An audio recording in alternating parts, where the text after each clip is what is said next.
collègues, nous avions, lors du débat d'orientation, dit beaucoup de choses, exprimé nos craintes, nos doutes, mais aussi indiqué un certain nombre de pistes possibles pour l'avenir de notre territoire.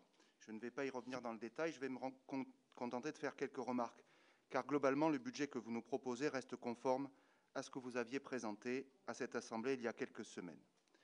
Évidemment, nos doutes, nos interrogations, nos craintes ne sont pas levées. Ce premier budget du mandat reste donc marqué par la situation financière très difficile. Il a fallu chercher des économies. Vous avez choisi de le faire en augmentant les impôts et en réduisant toujours plus le fonctionnement, essayant de trouver la juste mesure entre les deux. En fait, il faut dire que si nous restons dans ce cadre, il n'y a pas de bonne solution. Ce sont les habitants qui subissent, ils vont payer plus et recevoir moins. Et tenter de placer le curseur au bon endroit est un exercice impossible. Je ne vais pas citer Gramsci, mais je pense que je ne vais pas prendre la citation à mon collègue Rémi Nicolas non plus.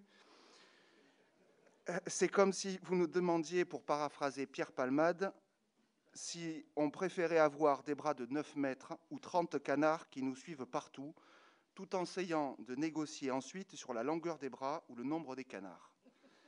Dans cette période de crise, l'impact ne sera pas neutre. Moins de subventions de fonctionnement, plus de taxes. Nous payons les errements dramatiques des gestions passées.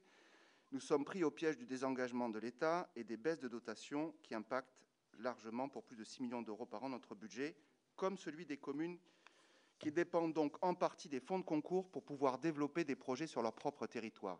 C'est la conséquence des choix de ce gouvernement, comme ceux qui les ont précédés. Il faut dire que cela n'aura pas été mieux, et sans doute pire si le candidat que vous souteniez à l'élection présidentielle l'avait emporté.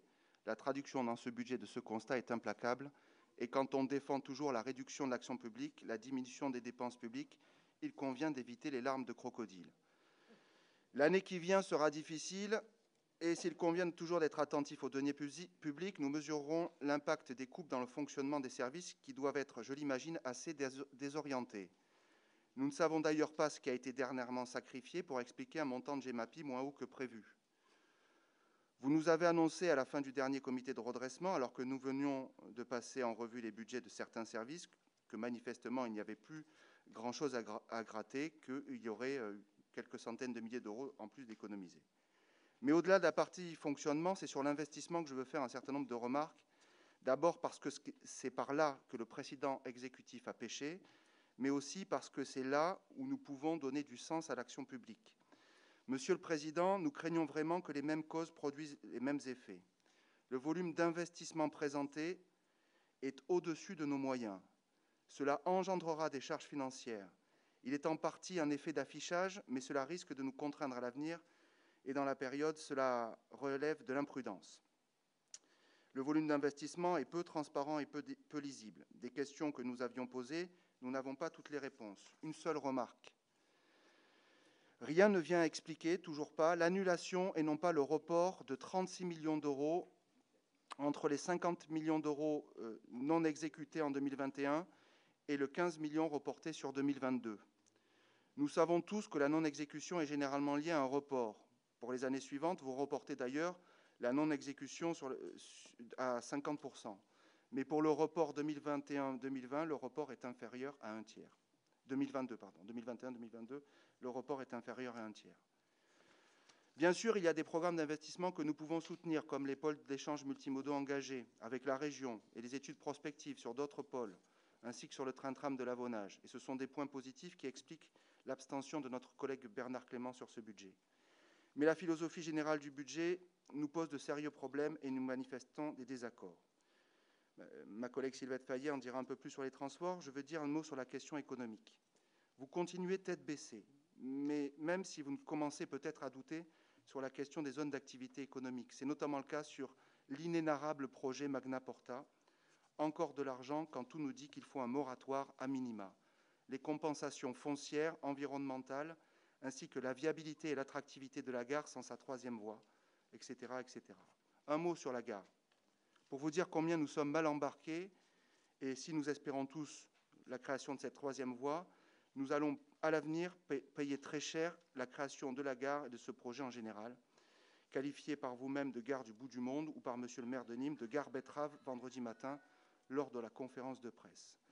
Au final, cet ensemble mériterait une réflexion plus sérieuse que cette fuite en avant. Peut-être pourriez-vous nous entendre alors que jusqu'ici, tout ce que nous avions dit se révèle être vrai. Un autre développement économique est nécessaire en lien avec la réalité de l'urbanisation, des enjeux climatiques et des atouts du territoire. Atouts du territoire, justement, ça sera mon dernier mot. Nous contestons absolument l'abandon programmé ou l'absence d'ambition sur le sport, puisque vous l'avez annoncé en conférence de presse juste avant cette séance, ainsi que sur la culture, certes compétence non obligatoire et pourtant si importante pour le cadre de vie, pour l'esprit, véritable levier de l'enseignement supérieur, nous l'avons dit, et véritable levier d'un développement économique harmonieux. Or, vous allez abandonner la compétence sport et la vie culturelle et artistique, nous en avons eu une preuve, malgré vos dires tout à l'heure, ne semble pas être essentielle à vos yeux. Je regrette profondément, par exemple, que notre agglomération ne réponde pas à l'appel de l'École des Beaux-Arts de Nîmes, établissement d'enseignement supérieur reconnu nationalement et qui aurait besoin d'être développé et sur lesquels notre agglomération pourrait rentrer dans le PCC.